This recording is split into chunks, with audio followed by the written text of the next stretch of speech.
Dobar dan i dobrodošli u novi video na Riječani kanalu. Ajmo sada početi od ovoga. Zamislite ovo.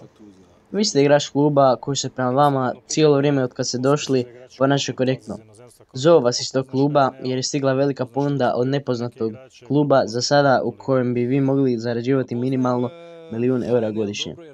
A Rijeka bi od tog transfera mogla profitirati minimalno 6 milijuna eura, no vi se ne javljate na telefon svojem klubu koji vam uredno plaća plaću, klubu koji vam je dao šansu od prve minute, iako ste prije toga igrali u amaterskoj četvrtoj njemačkoj ligi. Upravo to se dogodilo sa hrvatskim reprezentativcem Markom Pašalićem, koji se navodno uopće ne javlja na telefon od ispada Hrvatske sa eura. Marko u tom euru nije upisao nijednu minutu, a priča se da bi mogao otići u Saudijsku Arabiju, a spominje se i da ga želi Manchester City, gdje bi igrao sa dva svoja suigrača iz reprezentacije, naime igrao bi sa Kovačićem i Guardiolom. Neki se čak spominje da Marco želi s Markom u Dinamo, no nema oni para za njega koji prema transfer marketu vrijedi 4 milijuna eura. No, idemo sada na neke druge transfer novosti. Naime, ulazne transfere igrača koji dolaze u Rijeku. Josip Posavec, bivši igrač danskog Aalborga, je prije negdje 3 dana potpisao za Rijeku. Vrlo dobro je branio prošle sezone u danskom Aalborgu, te bi sigurno trebao biti dobar igrač s kojim će se Zlomislić boriti za poziciju prvog vratara.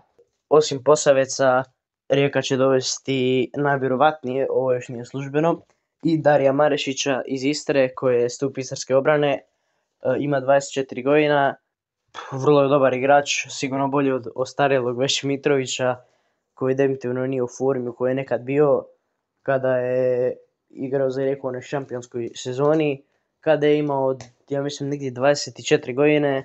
Koliko sada ima Dario Marešić?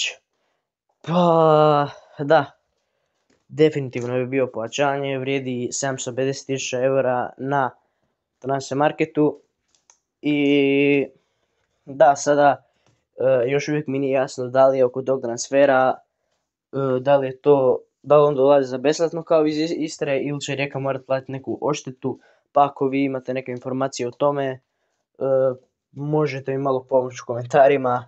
Pa da, čini mi se da bi to bilo to za danas.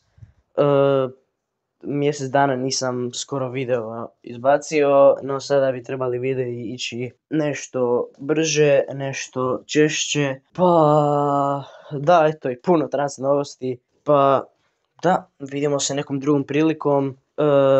Eto, ja se nadam da će Marešić potpisati za nas, nadam se da će se Marco Pašalić napokon malo javiti na telefon. Pa da, to je bilo to, vidimo se nekom drugom prilikom.